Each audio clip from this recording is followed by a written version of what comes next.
제가 볼 땐 DSR이 많이 완화한다 해도 50 정도인데 그걸 계산해서 시장에 보시게 되면 요번에 대출 규제 완화의 어떤 영향력은 제한적일 거다라고 판단하는 게 좋을 것 같고요. 시장이 제가 볼 땐 가격 상승으로 다시 돌아서기에는 좀 요인들이 만만치 않다.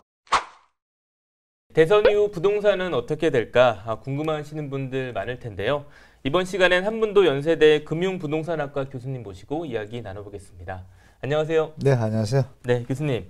역대급 지금 거래 절벽이 계속되고 있는 상황인데 네. 대선이 끝났지만 여전히 혼란스러운 부동산 시장 좀 어떻게 현재를 좀 진단해야 될까요?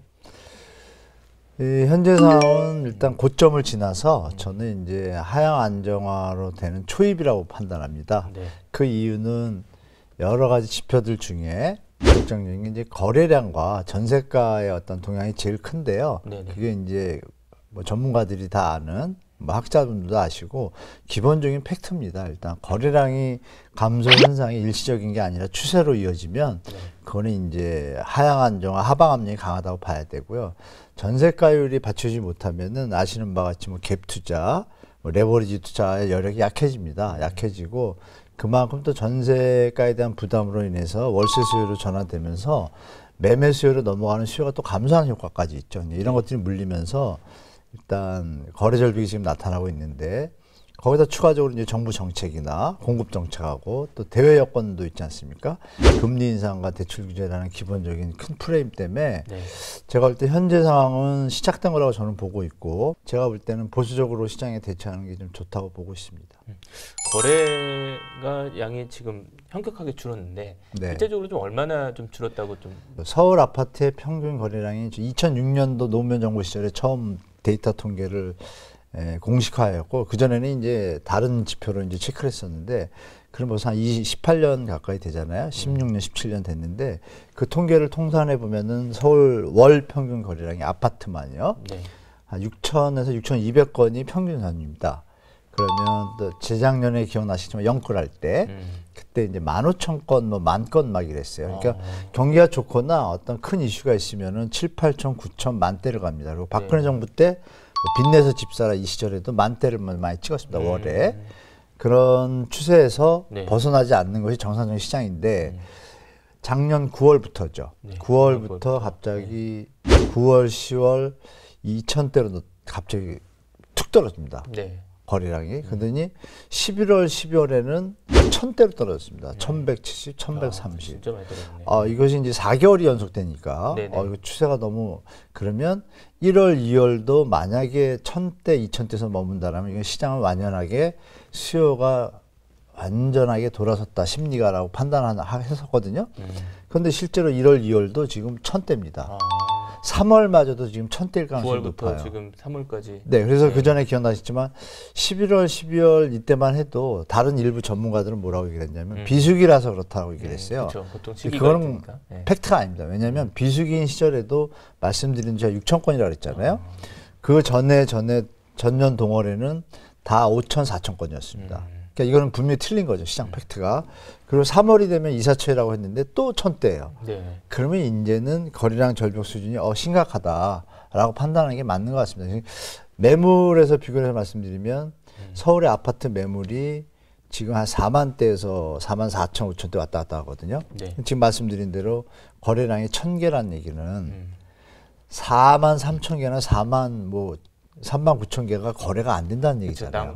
어마어마하잖아요. 그러니까 이 거래 절벽의 현상이 생각보다 저는 심각하다고 저는 판단하고 있습니다. 네, 어쨌든 그동안 이제 대선 이후를 좀 지켜보자는 분들이 좀 많으셨죠. 네, 새 정부 들어서 좀 집값에 대한 또 향방에 대해서 좀 이제 궁금하신 분들이 많은데 이번에 이제 부동산 정책 공약들이 이제 그 공급이 많이 확대되는 쪽에 그런 내용들이 많이 나와 있어요. 그래서 이 공급이 늘어난다는 것은 현재 좀 부동산 시장의 상황을 봤을 때 어떤 의미로 좀 이렇게 받아들여야 될지. 공급 물량이 늘어나면 당연히 가격이 하락하는데 그 공급 물량의 어떤 품질과 가성비라고 표현할게요. 똑같이 볼 때. 지금 이제 어떤 PC가 있는데 이게 사고 싶은데 조금 비싸요. 집이라고 치면. 비싼데 똑같은 성능 내지는 더 좋은 성능이 더 싸게 나온다는 소식이 들렸어요. 살까요, 안 살까요? 당연히 안 사겠죠. 그래서 지금 거래량 절벽이 나온 거고. 근데 그 제품이 언제 나오냐 했더니 미리 예약을 받는 거예요. 사전 청약이라는 형태로. 그러면 이제 이 수요자들이 기존 주택에 들어갈 수요자들이 당연히 이 대기 수요로 다 전환되겠죠, 거 아니에요?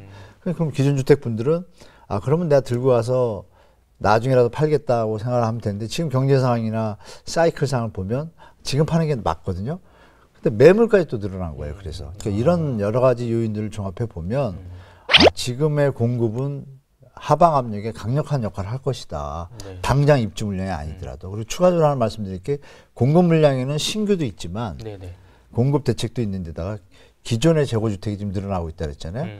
그런데 이제 재개발 재건축에서 기억나시겠지만 2018년도에 정부에서 분양가 상한제를 던졌어요. 그때 이 서울 지역의 대부분의 아파트들이 급하게 조합인가 설립하고 왜냐하면 분양가 상한제 안 들려고 그 전까지 인가가 되면은 분양가 상한제 예외 대상이 되다 보니까 그때 많이 몰렸어요. 근데 그 물량들이 이제 내년부터 지금 또 나와요. 근데 그 물량이 많은 거예요. 지금 올해가 2만 호인데 그 제가 말한 분양가 상한제 물량들이 나오는 해에는 거의 7만 대 수준입니다.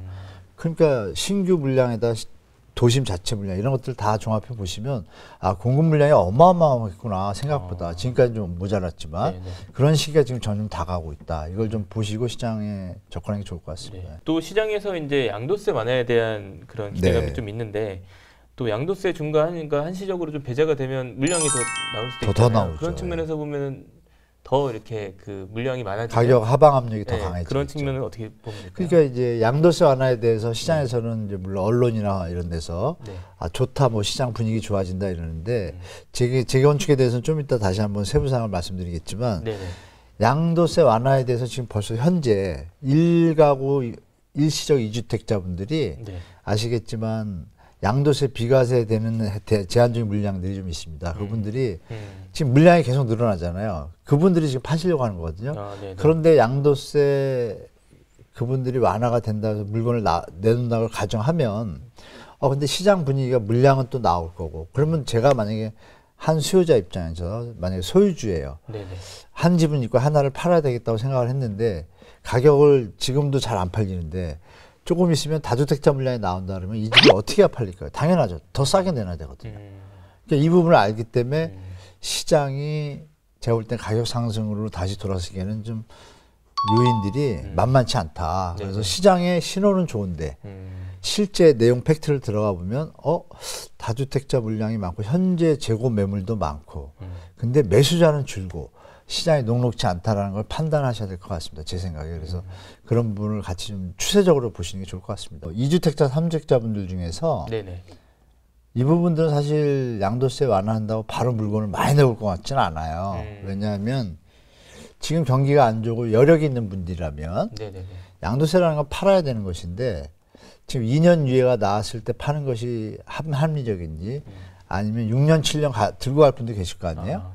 그분들의 입장에서 다시 한번 또 갈 수도 있기 때문에 생각보다 전 물량이 나온다고 판단할 수는 없습니다. 일부 물량. 그러니까 레버리지를 활용하셨는데 지금 금리 인상이 되다 보니까 부담이 되시는 분들 이런 물량들이 지금 팔고 나중에 뭐 하향기가 만약에 온다고 하면 다음에 다시 투자하겠다 이런 분들 또 생계가 또 어려우신 분들 급하게 또 파셔야 되고 이런 부분들의 물량으로 좀 제한적으로 될 것 같습니다. 제한적이지만 기존 물량과 합치면은 이게 또 물량이 늘어나다 보니까 가격 하락에는 조금 더 하방 압력을 주는 요인으로 작용할 것 같습니다.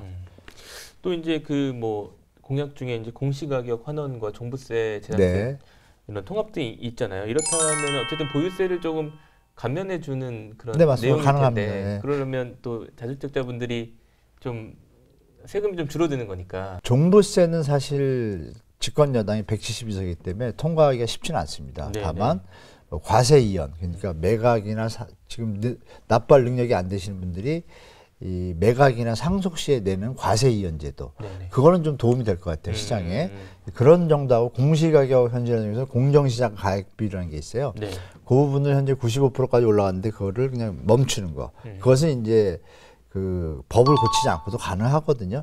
그런 부분에 어떤 완화는 있는데 전면적인 완화는 좀 쉽지 않습니다. 그리고 윤석열 후보도 종부세 폐지 느낌을 줬다가 공약집을 들어가 보면 마지막 공약집에는 폐지가 아니라 통합의 형태로 바꿨습니다. 그래서 재산세와 형태로 다시 통합을 하고 그 부분이 이제 재원으로 넘어가야 되는데 그분에 대한 재원에 대한 계획은 없는데 좀 난항이 좀 예상돼요. 그래서 그러니까 조금은 어느 정도 영향은 있겠지만 전면적으로 세제 완화가 크게 도움이 되지 않겠다는 판단할 수가 있고요. 또 이슈 중에 하나가 이제 대출 규제가 그동안 워낙 네, 꽝꽝 대출 묶여 규제. 있어서 좀 힘들었는데 만약에 새 정부가 들어섰을 때 이제 대출이 풀릴까 또 아니면 풀리면 또 매수세가 좀 더 붙을까 이런 생각도 좀 하시더라고요. 이 공약집에 이렇게 나와 있습니다. 생애 최초자는 80%, 네. 대단한 물량이죠. 그리고 무주택자는 70%까지. 그런데 이제 아쉬운 것은 뭐냐면 그 공약집에조차 여러분들이 아시는 DSR, 즉 네. 총부채 원리금 상한 이 부분이 빠져 있어요. DSR을 뭐 올리겠다. DSR이 그러니까 예를 들어서 1억짜리 집이 있는데 10억짜리라고 가정을 할게요. 네. 10억짜리 집이 있는데 LTV가 80%면 8억까지 대출이 되니까 내 자본이 2억만 있으면 될 것 같지만 그렇죠. 보통 그렇게 생각하죠. 됐지만 DSR이란 적용이 되면 내가 지금 2억이 문제가 아니라 소득이 그 이자를 부담하고 원리금 부담할 수준이 되는지를 보는 게 DSR인데 이게 지금 40%에 묶여 있잖아요. 그럼 내가 월 한 600, 연봉을 하면 7, 8천을 받는다고 할 때 이자를 낼 수 있는 게 지금은 200밖에 안 되거든요. 더 넘으면 대출이 안 돼요. 결론적으로 뭐냐면 내 소득이 받쳐주지 않는 상태에서는 대출에 LTV, DTI는 적용이 안 되는 거죠.